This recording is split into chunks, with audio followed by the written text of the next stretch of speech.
Okay, for this lesson, you will need your red book, open to page 13, your clarinet fingering chart / cheat sheet over page 12, and of course you can always get a pencil because you never know when you want to write some notes in. Okay, we just talked about using eighth notes while we're playing, so we're going to use our, we're going to play our scale, our C1 octave C scale, using this rhythm. So the rhythm is ti ti ti ti ta ta. So when you play that on your clarinet, your tongue should be doing the same exact thing that it does when you say ti ti ti ti ta ta. But you're gonna have your clarinet in your mouth, so it will sound like. Notice how I'm not going.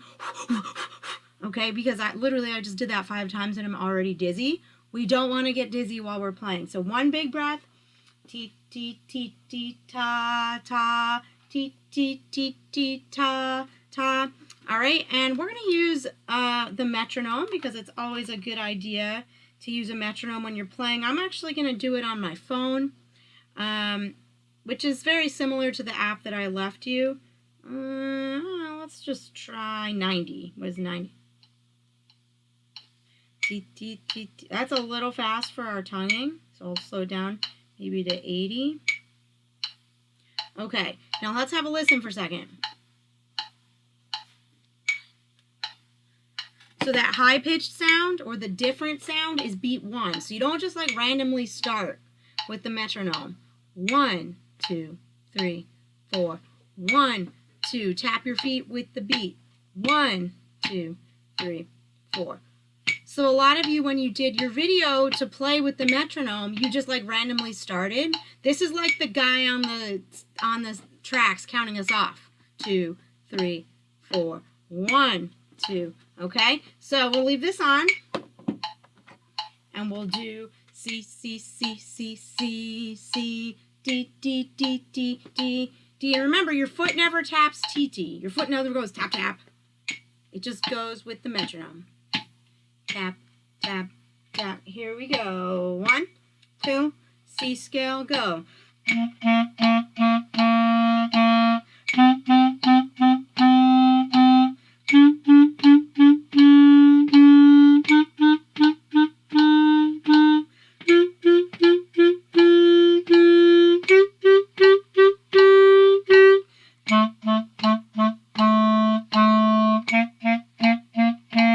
Backwards.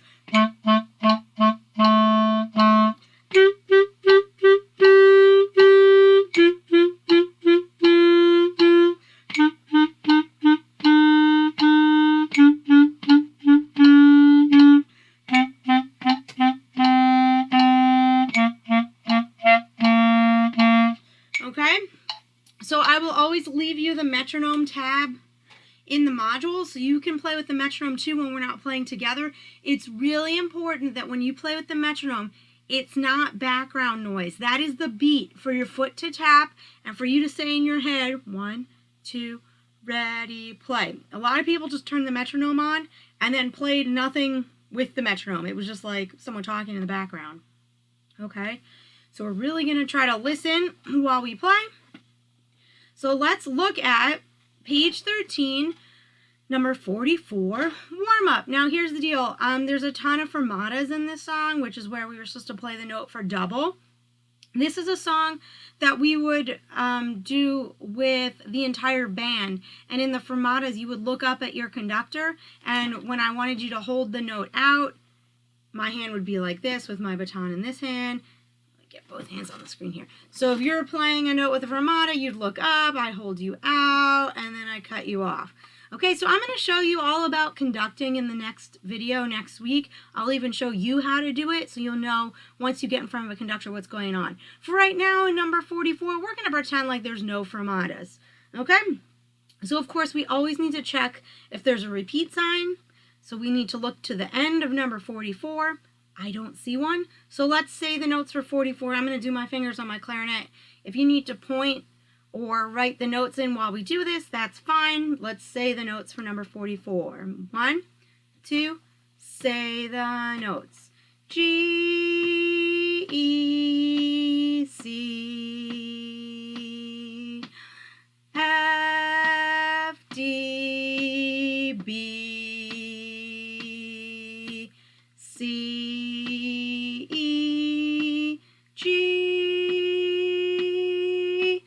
D, G, C. Okay, so this warm-up, instead of a scale, which goes line, space, line, these are all the line notes in a row and then all the space notes in a row. So let's play and just really pay attention to which fingers need to go up and down, because our notes are not going in order. We're skipping notes. Okay, we're playing every other note of the scale. So let's try it. Give me a foot check and a back check. And here we go. This is number 44. 1, 2. Start with G.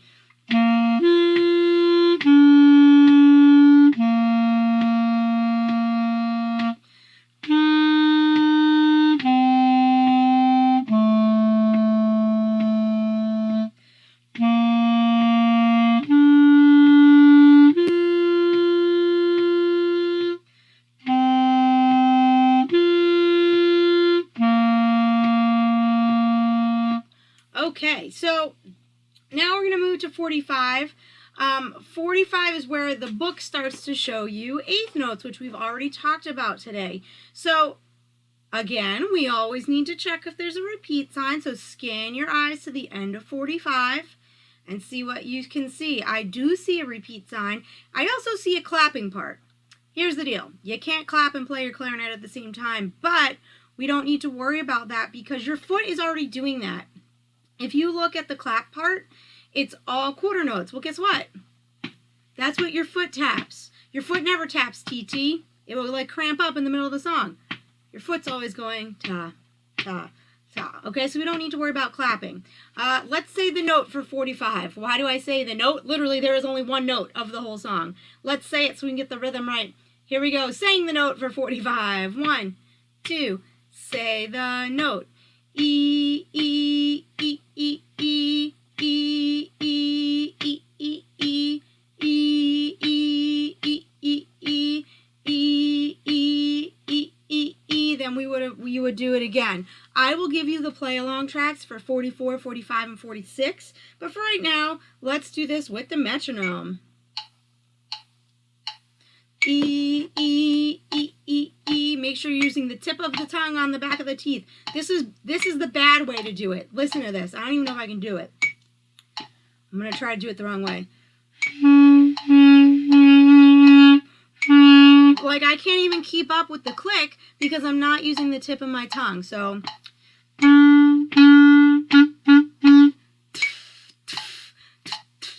okay, it's what's going on in my mouth.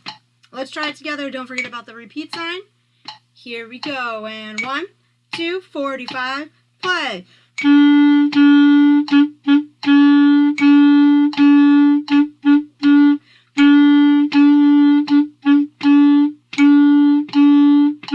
Repeat.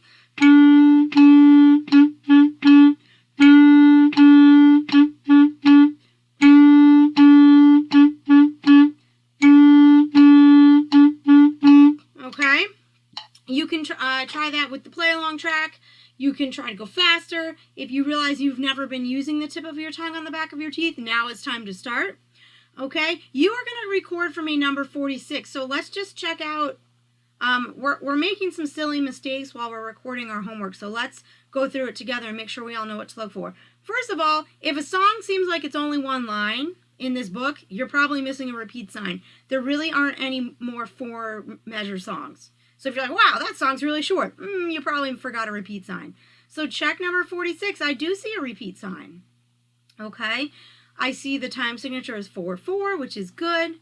All right, and then we're going to say the notes together for 46. I'm not going to play it for you, but I'll say the notes with you for 46 so you can figure out what to do. When you are recording for me, please make sure you figured out how the song goes before you actually make a recording. I don't want to watch you trying to practice the song. I want to watch you performing the song in the best that you can. Even if there's a couple mistakes, performing means you don't stop in the middle. You've tried it a couple times, so you're not like, oh, what are the notes? Maybe you've written your notes in, okay? But we want to try to make our recordings for our homework more like performances and less like practice sessions. All right, let's say some notes for 46.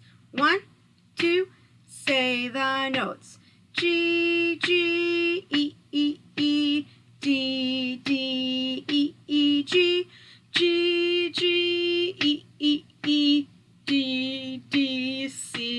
play it again. All right? So if that was too fast, of course, you can record at your own speed. If you're up for a real challenge, try to record yourself playing along with the track that I leave you from YouTube, because that's really what it's like to play in real band. All right, I can't wait to hear your videos for number 46.